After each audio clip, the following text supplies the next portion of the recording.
What's going on, Husker fans? Introducing for the first time the Husker Heisman Huddle with Heisman winners Eric Crouch and Johnny the Jet Rodgers. How are we doing today, fellas? Hey, it's real good. Popcorn, Sam. Let's go get it. Glad to be back, man.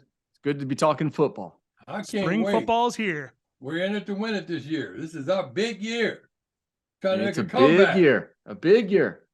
Speaking of big years, BetOnline remains your number one source for all your college basketball betting this season. Get analysis of every play, prop, and point at BetOnline. You'll find the latest odds, bracket contests, team matchups, and game trends at BetOnline. Updates, odds for everything from live games to conference championships, right through to the Final Four and the championship game. BetOnline is your college basketball headquarters this season. Head to the website today or use your mobile device to sign up and receive your 50% welcome bonus on your first deposit. Be sure to use our promo code BLEAV, BELIEVE, to receive your bonus. BetOnline.ag, where the game starts.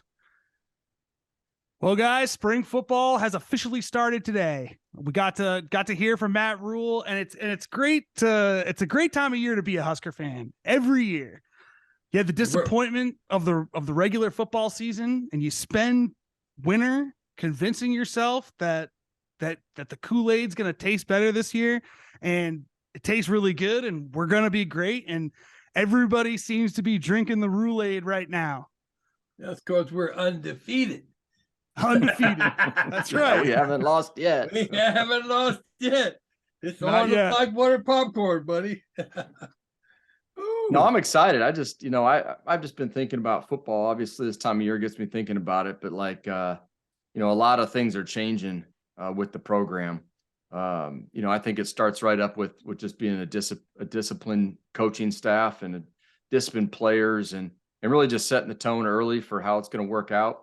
I've been hearing a lot of things about making sure these kids show up to all their classes and all their commitments. And I just, to me, it's a lifestyle, and that culture just can't be just football. It's got to be what you do every single day and how you approach life. And I'm real happy to hear that those are some of the things that he's really focusing on as a head coach. And he's got some young coaches with him and his staff that he can kind of mold, and they've got high energy. And, if they follow that regimen, I think they're going to be all right. I think they'll be all right. Well, I looked at some of these photos. I didn't get a lot of information from these guys that we have some how big they are in the size, and it looks like we have the potential to have some great players. It's just a matter in my mind, Eric, is attitude. And we have that tenacious attitude where we refuse to lose, we refuse to flunk out of school, we refuse to get in trouble, we refuse to not get us a conference championship and possibly get set up for a national championship. We just refuse anything else but winning. Yep. Winning is again, it's a lifestyle. It's a mindset. It's a way of thinking. It's a way of living. It's a way of accomplishing your tasks throughout the day and being positive and every day. Yeah, every day. All day. Like you say, every day is game day, right? Not Every every day's other game day. day, y'all. Not every other day. We'll hear. So this is unfortunately this whole process of bringing in a new coach has happened for Nebraska more times I think than we would like in the last 10, 15 years, right? Right. So we've done it, and I have to say, after Scott Frost, I think a lot of people, including myself, are just really locked in, and to me it was a foregone conclusion that things were going to be turned around with the way that he had handled UCF and et cetera. So I've really done my best to try to be objective and looking at and definitely waiting to see I want to see actual results before I just start getting myself way too excited as I did before, because it seems like things weren't really being managed well in Scott's time here in the Frost era. So when things kind of kicked off with Rhule, I was definitely concerned because it seemed like we were bleeding a lot of guys to the portal, lost players to the draft. And it didn't really seem like we were adding people. And I think that as time went on, we saw him, kind of he had to go from being in the NFL, being with the Panthers, to kind of get back into that college football groove. It wasn't the same as a coach who was part of a recruiting cycle at another program and then is coming to Nebraska and just kind of picking up or, adding to a process of research he already done. I think that he did his due diligence and the class ended up being pretty good. I mean, the 24th ranked class in terms of, recruits and 23rd ranked transfer class. I think it's probably the best recruiting class that Rhule himself has ever had. So he, the work ended up getting done. And I thought that it was impressive, the guys he added in the portal. And, yeah, I mean, I don't know if you always got to go find athletes all the time, Sam. I mean, that's just part of this game. And I don't, maybe I should put more stock in recruits and all that, but I haven't really followed it a ton.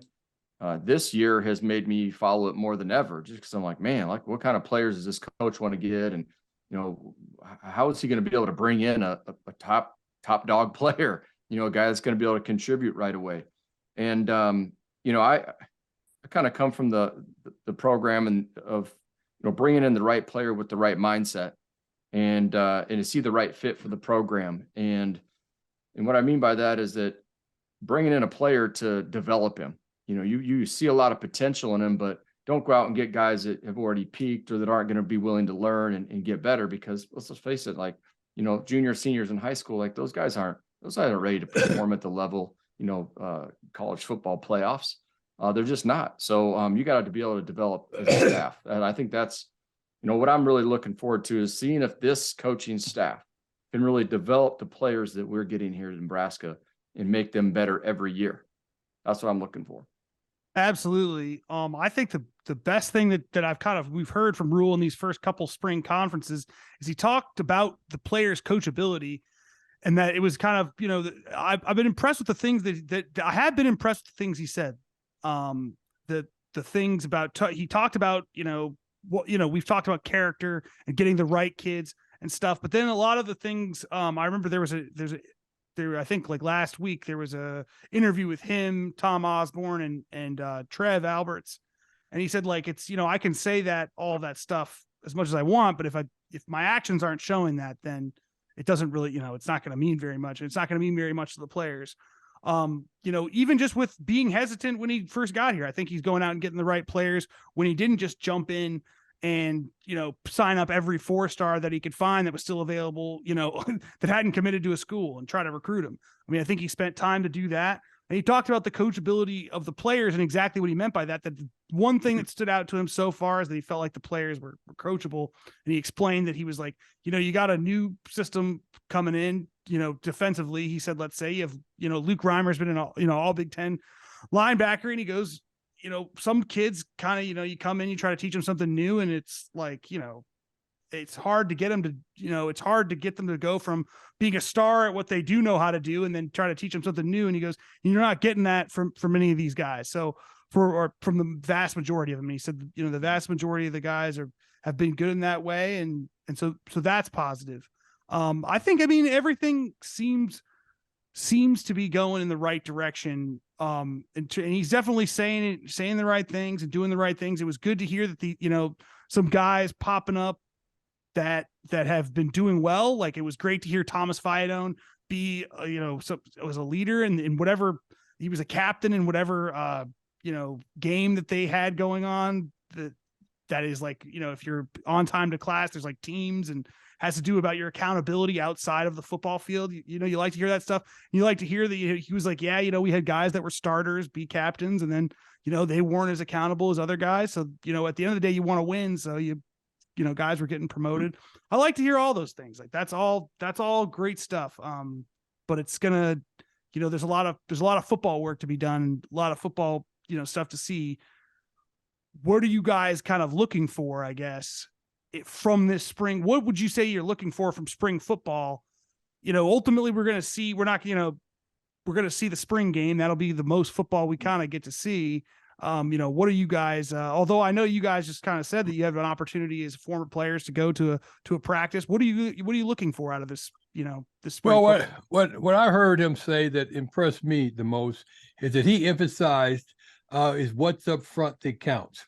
He emphasized that we had to have productive offensive linemen that would help us move the ball. We have to have defensive linemen that's going to keep them, it's going to stand their task right to the line.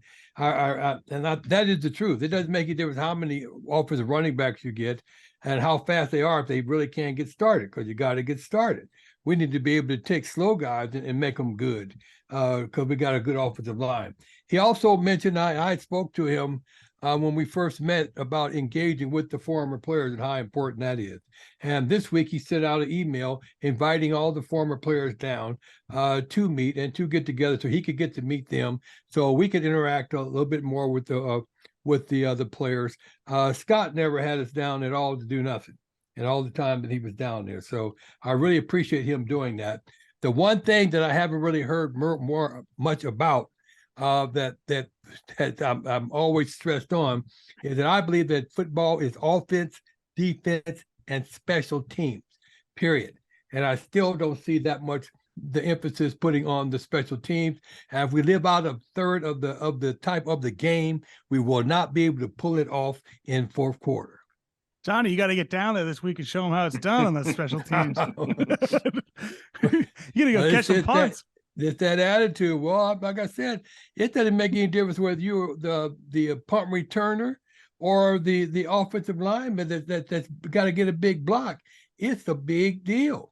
And when the offensive lineman, the line and the blockers are as excited about getting that block as you are about eluding a tackle, then it's on, because they want a block. And everybody, if they get that, like Richie Glover, I said, everybody get a block, one block. Everybody get a block. That was the name of the play. I stopped calling them left or right or middle because I didn't know where we were going to go. Everybody just get a block. And that's all they knew. That's all they cared about.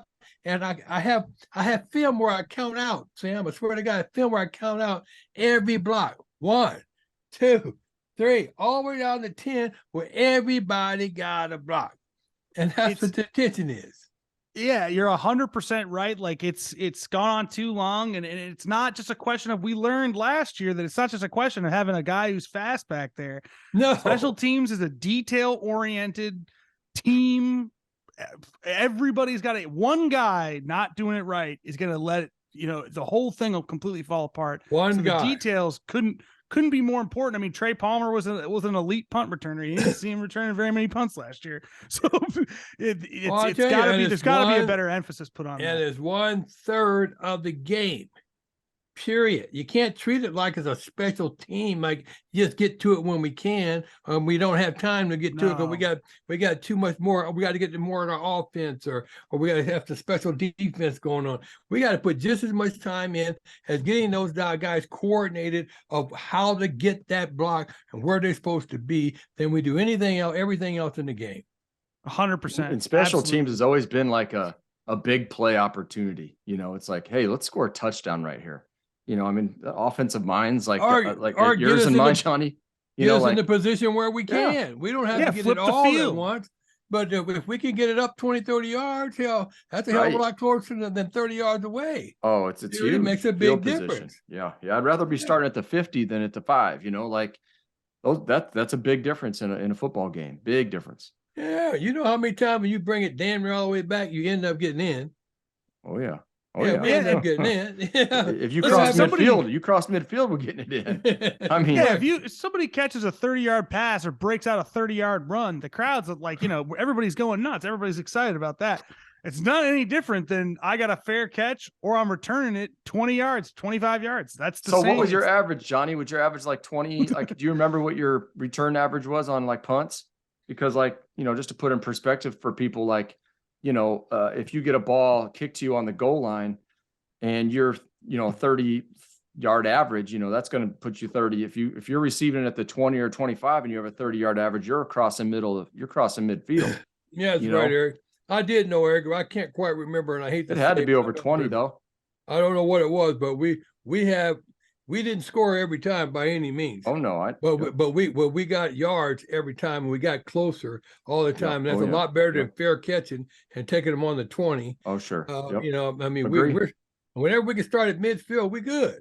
Yeah, but that's a confidence too. Like, you just know, like, hey man, I'm getting this ball and I'm going to get yards no matter what, versus like, man, I'm just not feeling good. I just want to save it, you know? But see, Eric, that's what I'm saying. Yeah. That's has to be the attitude of every single player there.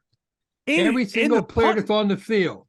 And the punt everybody. returner's confidence. Mm-hmm. Like if he doesn't think the guys in front of him are blocking, he's not going to take a chance, you know, and get absolutely laid out. You know, whereas you have confidence in your guys, like I used to have a man try to make a man miss. I have a man right in front of me. His job was to get that first man. And he get that first man, it's on. It's on. Yeah. Somebody's gonna get down there and get away. I might have to shake one myself, but if you get the other one, we're good. We're good. Makes it sound so easy, doesn't he? Yeah. Oh, well, I'm telling you, Johnny, just get down there and show him how to do it. My guys were tenacious about making sure they got blocks. And I was tenacious about making sure I caught the ball. But they knew they had to be able to enable me to catch the ball. If you don't get the first man, I can't catch the ball. Right. I mean, if you dig a little bit deeper into this, you know how hard it is to block a guy running full speed down the field, right? I mean, it's like you see it on kickoffs. Guys are running full speed. It's like it's a technique. It's something you have to practice a lot. You just can't, call a play and go out there, spend 30 minutes a week on special teams and expect it to go well in a game. No. And then it's a huge part of the game. You'd be asking the players, well, what do you think they're going to do? We're going to fair catch? Hell, we ain't never fair catch it. I mean, you can't. If you got that first man, you don't have to fair catch. See, that's the thing. If you get the first man down, you can able to catch the ball. You do not have to fair catch. It's only when you already covered, you're not blocking, nobody's getting their man, they're not holding them up on the line, that you have to fair catch. We have to practice giving you that time, and that extra second or two really makes a difference. And just getting a guy blocked for a second, just getting on him and changing his route. Just giving that effort to change his route. If you hit that ass, he's going. You change. Yeah, I mean, you gotta be tearing that ass. Yeah, you can't just be jogging back, lollygagging, and you gotta know what you're trying to get done. You got to beat that sucker into the ground every single time. Every time he see you coming, he got to be nervous, and that's the way all the players were. And they knew that when we on Sundays we want to watch film and see who got the blocks. Nobody wanted to be sitting there doing film, and they didn't get that goddamn block. I mean, really, nobody. Mm-hmm.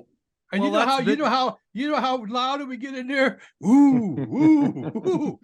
People getting blocked all the way down. Hell, that gets to be contagious.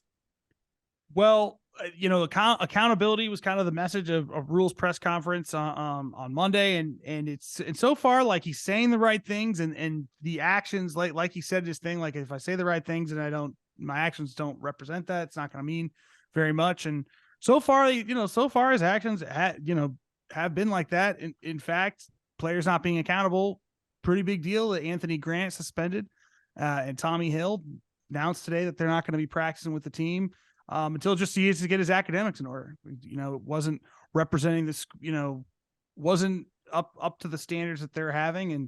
And so that's kind of what you're hearing. And there's little leaks here and there about some of the toxic stuff that was going on, before, Rhule came, and that Fidon said that there was, people, I couldn't believe that when I heard that people were encouraging that the doctors had not, cleared him to play, and that he was getting encouraged to play hurt. And you never want to hear that, but it sounds like they're turning things around, and he's bringing in the right kind of guys, that the guys that he says he can develop. Brought in guys. I mean, you don't typically see this, but Bryce Turner's like a track star, the kind of players that Rhule thinks he can develop, bringing in speed. And then he also's got a good mix of guys, like, kind of pointing at the toxic culture too. The amount of guys that, Malachi Coleman just not flat out wasn't coming to Nebraska, and Rhule's been able to retain some of those guys, and then bring in some athletic guys in the transfer portal. Jacob Hood, Eric Gilbert, MJ Sherman from Georgia. So you get some help on the offensive line, some help at the tight end position after losing a lot of, they've lost a good amount of talent. You've lost Garrett Nelson, Oshwan Mathis, Caleb Tanner on the defensive side of the ball.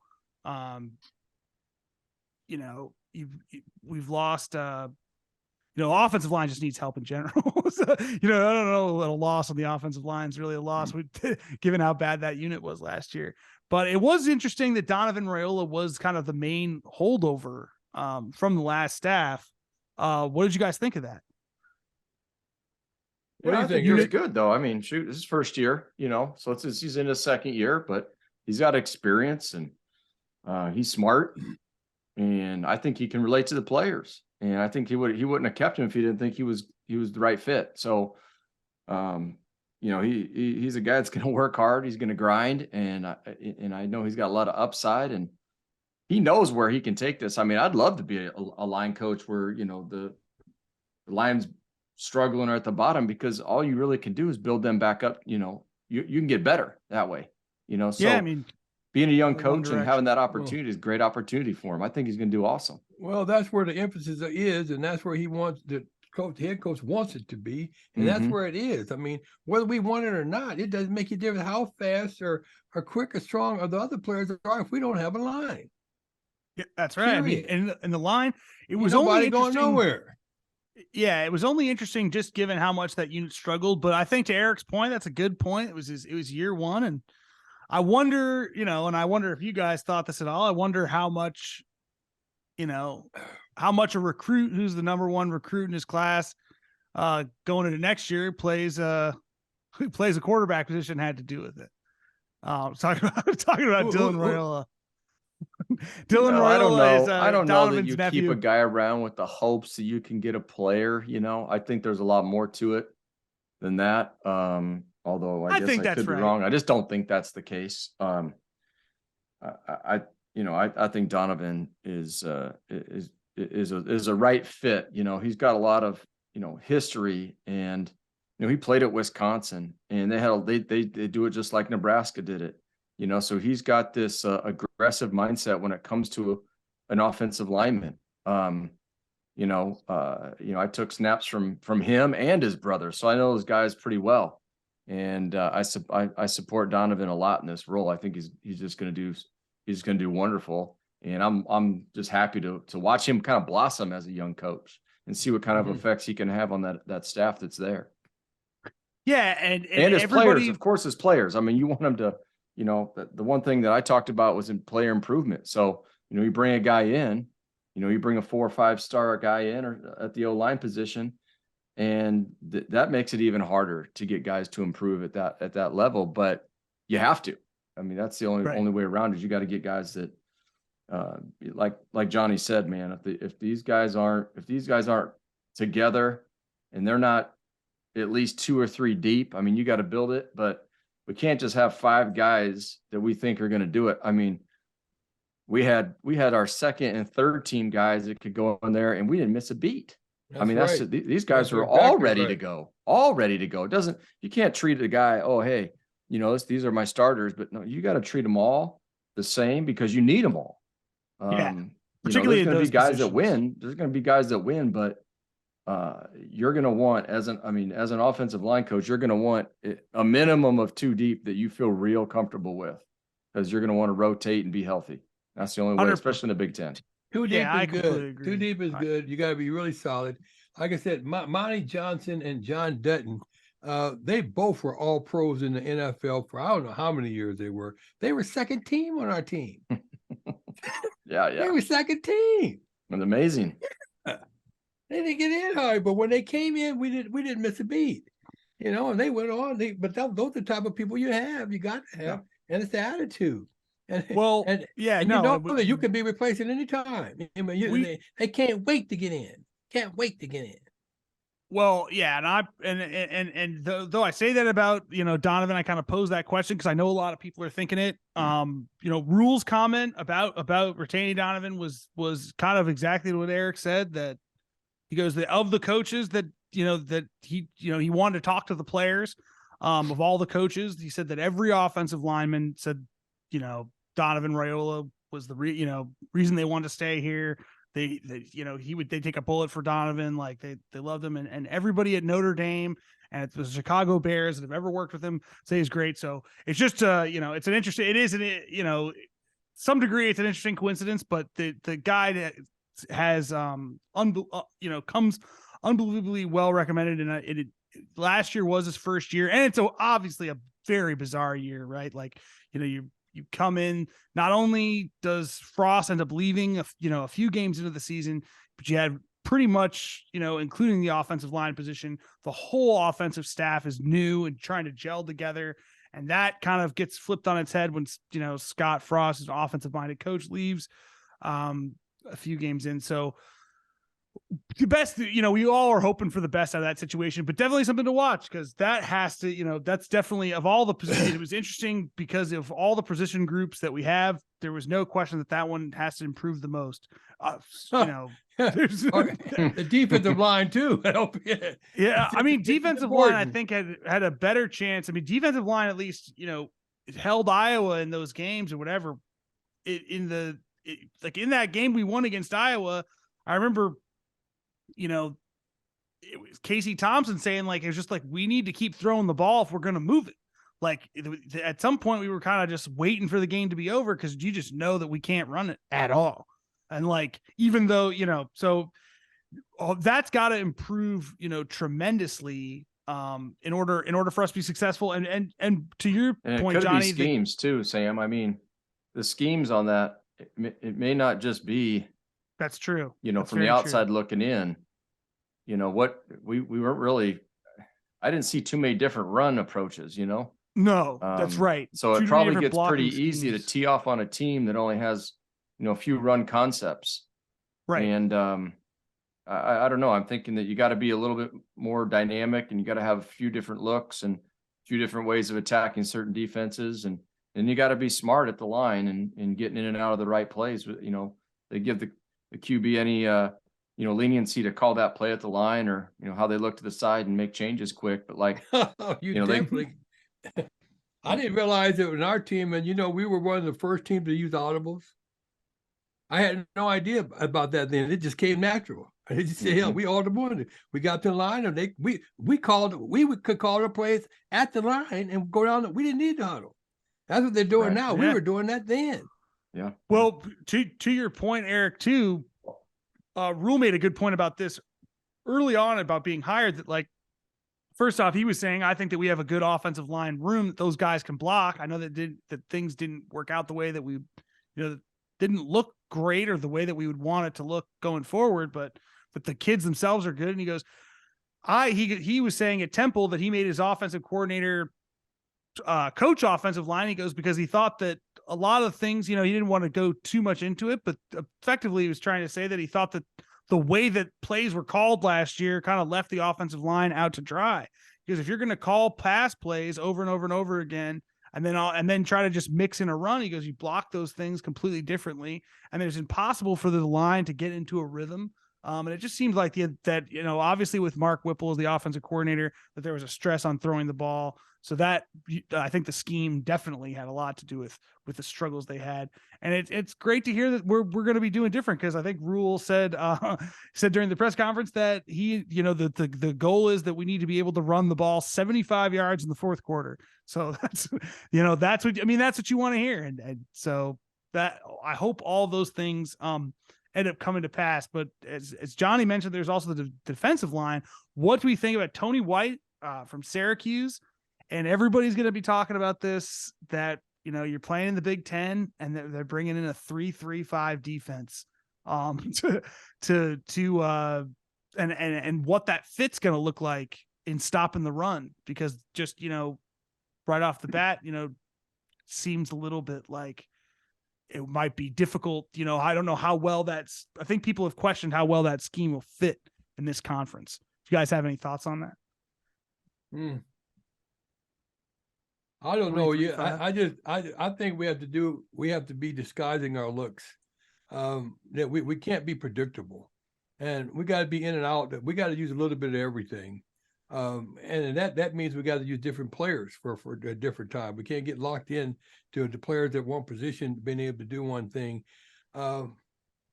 It's just everything changes. Everything changes. We can't get locked in and we're just good at one way of playing. If we don't catch the net, then you got us. Right.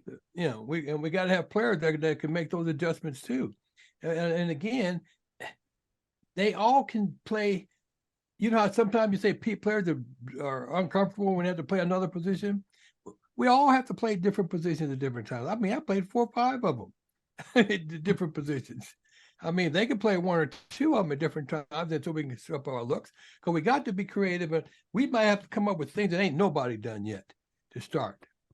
So you want to see creativity? I mean, there's no question that Tony White's defense is super creative. There's not very many teams that run a 3-3-5, so it's super creative. My kind of thought, my thought about it is that, you know, you called something a 3-3-5, but I just want to make sure that, you know, I think the key to having that system succeed in the Big Ten, because listen, this is the direction we're going with it, right? So if it's going to succeed, shouldn't really be the question. It's like how we're going to succeed. And the way that I think it'll succeed is you have to, you know, you can call it a 3-3-5, but if you're putting a linebacker who can stop the run, you know, down and sometimes rushing him and sometimes dropping him back into coverage, or however, I think Johnny, to kind of that point, Johnny, being creative with it. And I think Tony White is a creative defensive coordinator. So I hope he's not, you know, stuck in what you know, whatever he used to run or whatever he used to think. I hope what he does is he brings, you know, his defensive system or in his defensive mind to attack what kind of fronts they're looking at from Big Ten offenses, and that maybe even game to game. So that's the key to succeed. We can sit up there with a 3-3-5, make it look like a 5-5-3.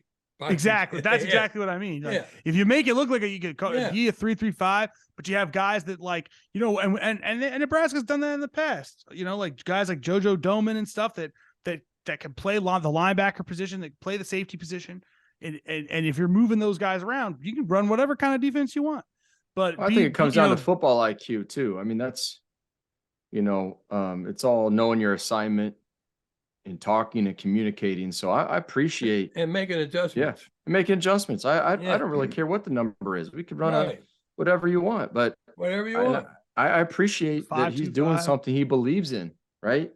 Yeah, he believes in it, and I just, if he's got the right players, and they understand how they're trying to defend. Well, and where their help believe in them. If the players believe in them, it's like when Tom Osborne called a play for me, I knew it was going to work. Yeah, I just had to do my part, but I knew it was going to work, and it did. Once they start trusting him, once they see some of it, it's gotta work though. I think it's got to work early, unfortunately, because, you know, you want that buy-in. You know, because you want that defensive buy-in. You don't want them to be going like, man, what, you know, and I think going like, what are we doing? Yeah. Well, when your players convince you that they have the attitude that they are the best players, period, if you can beat them, you can beat everybody. Right.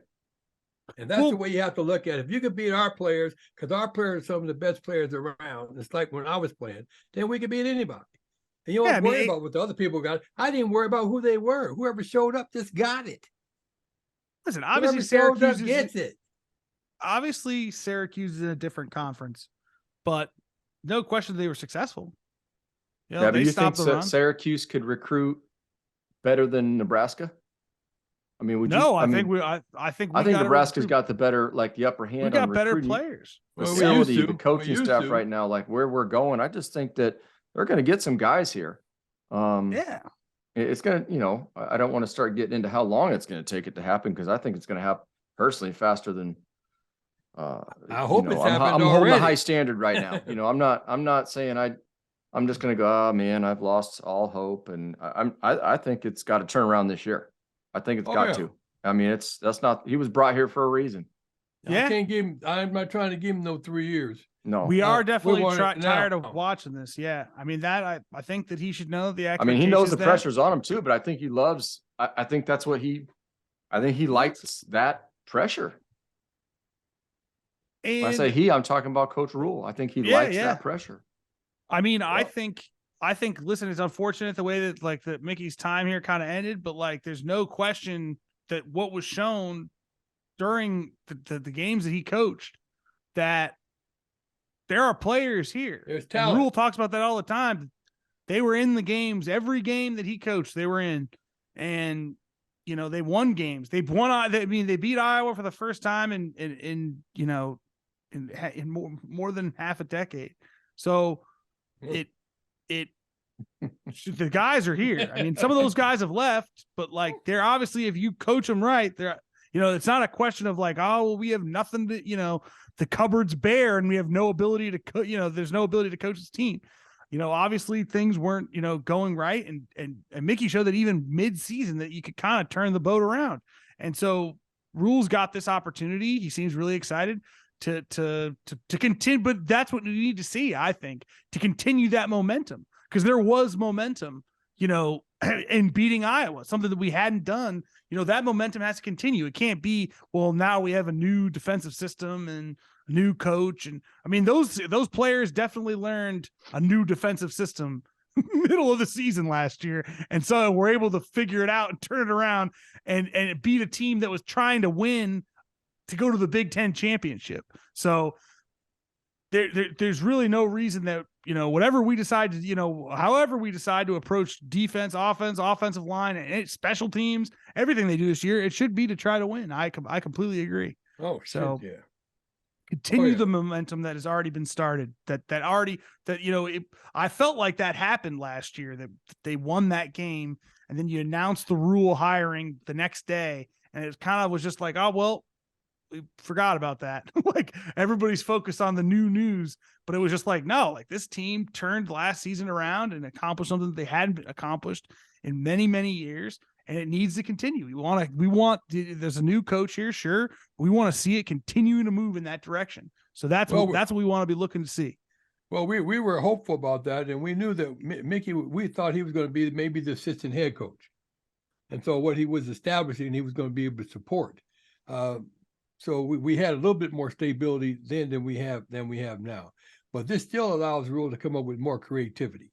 I mean, when the last time you seen a sweep where the guards pull out and run? Do they still do that? Sure. I didn't see that last year. No. That's correct. No. It is correct that we didn't see that last year. But yeah, it's interesting to see what Marcus Satterfield's going to do too with the offense. I mean, everybody, like it's all going to be, it's going to be interesting to see. And like we already pointed out, Donovan's the only holdover. So, and he was only here for 1 year last year. So this is really a new crew. Like the whole thing is new. I think that this is going to be interesting to watch. I mean, as you don't want to put too much onto a player for 2024, but I do think it is worth mentioning that Dylan Raiola does seem to, there's a lot of crystal balls going to Nebraska, and it could impact that class going forward. Rhule continuing the momentum, kind of bring this all together, is going to be crucial to being able to land him as a recruit. I think that Dylan Raiola wants to come play for this school. I mean, you wouldn't be the schools are USC, Nebraska, and Georgia. It's like a school of Lincoln Riley, who's like the last, 2 or 3 Heisman winners are, been coached by this guy. It's the school that's won back-to-back national championships, and a school that hasn't been to a bowl game, in however many years. So clearly the kid wants to play here. It's been important, part of his family. I mean, he's a guy that probably grew up watching Nebraska football. So I think if we're able to show the program's going in the right direction, it could be a huge momentum swing, because not only do you add a player with that kind of talent, but everybody's, the other recruits in this 2024 class are taking note, because if you have a player like that come to Nebraska, then, we get other players of a similar caliber. And I kind of expect Dylan to, didn't mean to interrupt you there, Sam. On this Dylan topic, I just think that probably going to be something that happens late. I'm wondering if he's going to, what he might do is say, okay, let's sit back and look and see how USC does, Georgia, Nebraska, and kind of play it, at the end of the, like, write it out as long as it can, just to get the most, like, okay, where is this at? What did Rhule actually do in his first year? Yeah. Who's quarterback in there? How much time do they got left? Did they just blow up? I mean, would I have a chance? Like, recruits look at all that, what their opportunities are to play and who's in front of them too. So I think I haven't studied, what's going on with all the quarterbacks at all the schools there, but It's just one thing that goes to your mind when you're looking for a place to go. Oh, 100%. And that's what I'm kind of saying. That's what I'm kind of saying is like, if we have a year like we did last year, I think the chances of landing a player, like someone like Dylan Raiola choosing Nebraska over a USC or a Georgia, pretty slim. Like you're going to need to show that the program Rhule is turning this program around, and that you're entering at a good time with a good coach, and that you're going to have the opportunity to play, like you're kind of pointing out there too. I think there's no question that he probably has the best opportunity to play here, but it's just a question of, what's going on around him. I mean, I'll tell you this, we've talked a lot about the offensive line today. I think that if Dylan Raiola watches the quarterback for Nebraska this year get hit as many times as Casey Thompson got hit last year, I don't think he'll be that interested in. Hey, I'd be calling my uncle up saying, "Hey, man, I'm not coming to Nebraska unless you get that line right, man. I'm not coming." I'm sorry, Uncle Donovan. What's the possibility of us winning our division? Is that even possible? I don't think it's out of the question. It should never be out of the question. It should never be out of the question. Yeah, that's what I'm saying. If we can win the division and look towards the conference and be going that direction, but that's what they have to be thinking that we have to do. We haven't succeeded unless we win the division. Yeah. We haven't succeeded until we are approaching the conference. Yeah, until we go approach the conference. And we can do all that in the season. We took one step forward beating Iowa. The next step forward, right. I don't want to take a step back. First off, you can beat Iowa again next year. Right. Take a step forward. That's what continuing the momentum means. The next step should be a bowl game, winning the West. Because it's not going to be the West for much longer either here, fellas. Like, it's going to be USC and UCLA coming in here. And it's not going to be just beating Wisconsin and Iowa every year, which we never do. But, that's what it's going to take. The worst that we could settle on, the worst thing could happen is that we just get to a bowl game. And we got to do better in a bowl game. That means we only got 6 games. I mean, we haven't done it, so it would be a step in the right direction. Like, I think that would, if you get to a bowl game, I think that people look favorably on what Rhule's done. You take in what we did last year, you move it one step forward.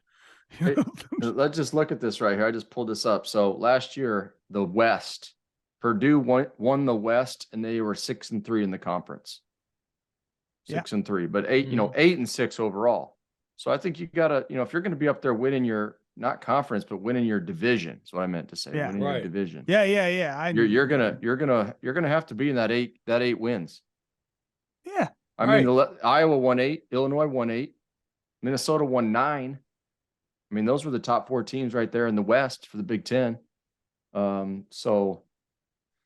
There you have it. And I think that's on the table for Nebraska. They just gotta, address a lot of the things that we discuss and continue the momentum that they've started. They can do that. That's winning. That's going in the right direction. Well, we don't play Ohio State and Penn State, next year. Got Michigan State. Michigan. So. But Wisconsin is going to have Luke Fickell. So that's going to be kind of a really different regime for them for the first time since, since Nebraska joined the Big Ten. I know they had Brett Bielema and then, Paul Chryst, but really it's been a pretty stable program for a number of years. They kind of do the same thing. So you have a transition year for them. You should take advantage of it. I mean, obviously Nebraska's in a transition year as well, but this isn't nothing new for us. I mean, I'm with Johnny. You have to win the Big Ten West, because if you don't win the Big Ten West, then you don't have any opportunity to play that big team who's ranked in the East side for a conference title. And I think that's where we need to be posed here with Coach Rhule's staff. In the next year or two, is to be able to have a chance to win the conference. That's what winning looks like. That's what everybody wants. That's what winning is. Yeah. Winning the conference. Looks like. And when you're talking about drawing in a player like Dylan Raiola, like that's going to be the way that you do it. Like that's going to be the conversation is, okay, so Nebraska, look at where we got them. They were in the conference game. We had to play Ohio State. And, we're really a player of your talent away from being able to win that game. And you got to come, you're going to be able to participate in that. It's not going to be, we really want you to come here and hopefully get us to the, Chick-fil-A bowl. Like that's not going to be what he's selling on. This guy's, the top recruit in the country. He's going to want to compete for championships. So showing him that's going to be the kind of measuring stick we want to, show. And just for ourselves, it's not all about Dylan Raiola, but that's just all recruits and all players. That's what you got to show them. That's how you're going to get momentum going, in college football. So we'll see what they got to what they got to do. And as we go through spring football here, we're going to kind of do a dive on not just a deeper dive into these different coaches and position coaches and just the how each room is in each position group. So I'm excited to do it, guys. I'm excited to see what it looks like. Out. This is it's fun to see the this is the time of the year. It's hard to lose in spring football. Well, I'm excited to go out there this weekend and see what's going on. Yeah. And I'm glad that he's given this opportunity that was never offered really before in the last 10, 12 years, really. Just to go down there and to interact with these players, for them to see they got some support. And for some of the players that, to be able to come to Omaha and know they got support, and different things that they're doing. And I hope that they take that attitude that we talk about grades. When you have a guy that has a problem in grades, get him a tutor now. Everybody should have a tutor before they need a tutor. So we don't need a tutor. Then you can back them off rather than having to add them on. Yeah. Anthony Grant's obviously a talented player. I think the way that they handle that situation will say a lot about, Rhule as a coach. Well, we'll see. We shall see. Mm-hmm. All right. Well, this episode is brought to you by BetOnline, and I'm very excited to announce that we'll be affiliated and hosted by Sports Illustrated this year. So take a look look out for us on HuskerMax.com and Sports Illustrated. And as always, go Big Red. And we're a good bet. Later, guys. Until next time, right? Every day's game day.